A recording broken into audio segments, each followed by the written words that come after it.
story of Moses and the fourth location mentioned in the Quran in relation to his journey.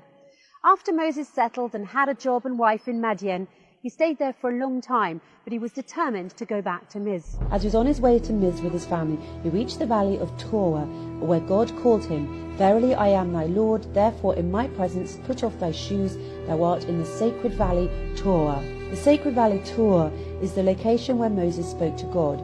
This valley is next to a very high and huge mountainous structure called the Tor. The Quran says, "And we called him from the right side of the Tor and made him draw near to us."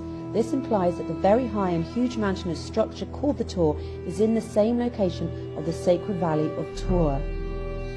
The question that comes to mind here is, where is this location? Where is the sacred valley of Torah, and in which country? Let's check the map.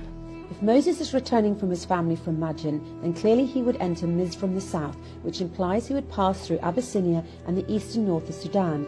Indeed, on the current borders of Sudan and Abyssinia, and specifically on the Abyssinian highlands, is a valley named Tor.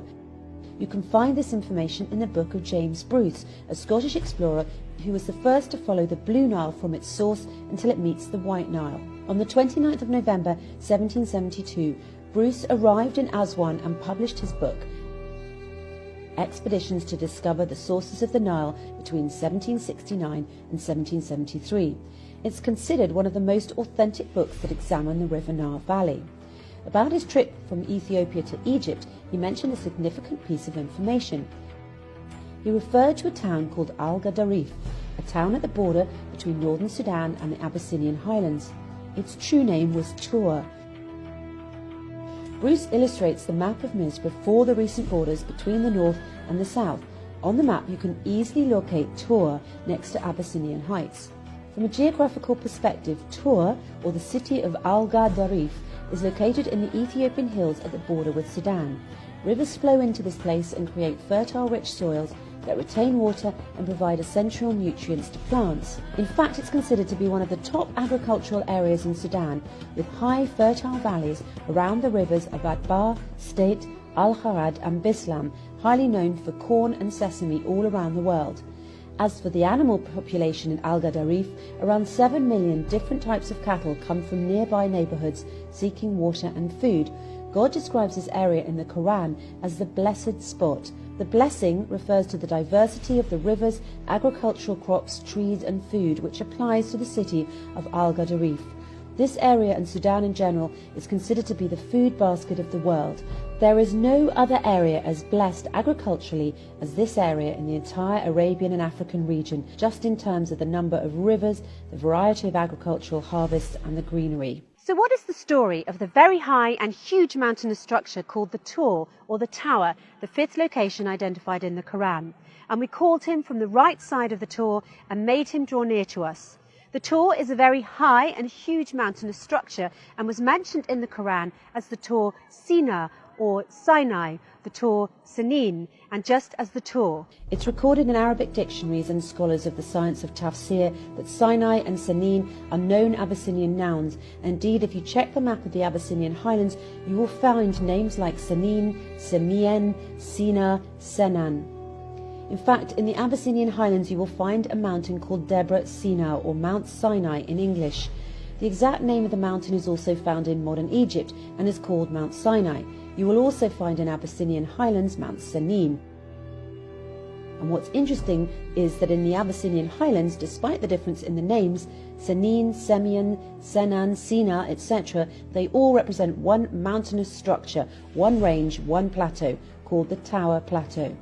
From a geological perspective, the Abyssinian highlands is considered to be one block, moulded since creation from one origin.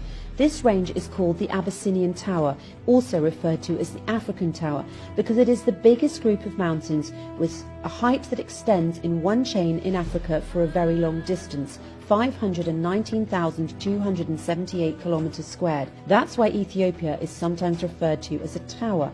Even the highest peak in Africa, Mount Kilimanjaro, extends only to 4,000 kilometers squared. The Abyssinian Heights has been referred to as the African Plateau or the African Roof, with different heights exceeding 4,000 metres to a maximum of 4,500 metres. As for the Sinai or Sina mountain in modern Egypt, Its average height is only 2,300 metres, and the area of Sinai altogether is 61,000 kilometres squared. Most importantly, the Sinai that you know today in modern Egypt was not called Sinai in the time of Moses and the Pharaoh. It was called Mafkat, which means the land of turquoise. Also, the so-called Mount of Tor in Sinai in modern Egypt was then called Ritho. There is no single evidence of the usage of the name Senin or Sinai for any of the mountains in the turquoise land that was later named Sinai or Sina. The Quran has to refer to known nouns with the real names as they were used at the time, and there is no mention of Mafkat or Ritho in Moses' story. What was referred to in the story was the Tor Senin and the Tor Sina, which are known nouns from an Abyssinian origin, as documented in the authentic Arabic dictionaries and as illustrated by scholars of tafsir. Let's get back to the terminology that describes the Abyssinian highlands as the Tower Heights. The word tower simply means the highest location from which you can see across the largest possible landscape around you. There's nothing as high and nothing as big as this spot in all of the Arabian and African region. To further simplify this, the word tower originally comes from tour in Arabic. The word tower in French is tour, in Spanish it's torre, in Italian also torre, and in German it's Turm. It's clear they all come from the same word, the Arabic word tour. Of course, this is no coincidence, because if you look in the Oxford English Dictionary, you'll find that the origin of tower is Tor. It's also worth noting that there's another name for the Abyssinian highlands, that is, the water tower. This is because it is the water source of the River Nile Valley for all this region, south from Abyssinia, north and east from Sudan, and all the way to the Mediterranean. When God swears by the Tor, then he swears by the Abyssinian highlands, or the so-called water tower, the source of the water of the River Nile, referred to as al-Bahr al-Major, or the large body of water kept filled in the Quran.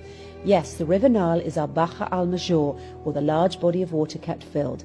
Let me clarify this one too. What is the meaning of al-Bahr al-Major? It means the sea that gets full until it floods, and as we know, the flood is a main characteristic of the River Nile. To summarize these meanings and connections, the River Nile originates from the Abyssinian highlands, the water tower, the Tor. Each year there is a flood season, so the soil gets fed with silt. This natural flooding phenomena is what created the first civilization in history, the Nile Valley civilization. Without the flood, there is no agriculture and no civilization. Al-Bahr al-Major, as mentioned, refers to the sea that gets full and floods, thus referring to the River Nile. As we answered before, the word al-Bahr in Arabic and in the Quran is used to refer to both river and sea. In a nutshell, the Tor is the source of al-Bahr al-Major, or the River Nile. At this point, you might also wonder, can there be a water stream that fit the definition of al-Bahr al-Major other than the River Nile? Well, what are the odds for a location that connects all the aforementioned dots, a location that meets the specific characteristics of the Tor Sinin, the Tor, the Valley of Tor, and al-Bahr al-Major, as referred to in the Quran, other than the Abyssinian highlands? In the Quran, also a tree springing out of Mount Sinai which produces fat and relish for those who use it for food. On the top of the Abyssinian highlands there is a belt of trees that extends to Senegal in West Africa. It's called the trees of sheer butter that grows only on the equator, and their fruits contain butter that has an ivory colour. The sheer butter trees only grow in Africa on their own accord without interference by humans.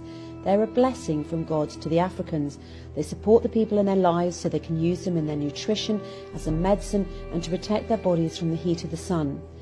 The sheer butter tree is also called the tree of life. It's a source of income for Abyssinian and African women because women in Africa are the ones who gather the sheer fruit, wash and dry it, and grind the seeds to extract the butter. This tree has an extended lifespan, producing fruits for more than 400 years. Compared to other trees, this is a very long time. For example, an apple tree lives for 45 years at most. The belt of sheer butter trees covers an area of more than 3.7 million square kilometres. It's the longest belt of trees on earth.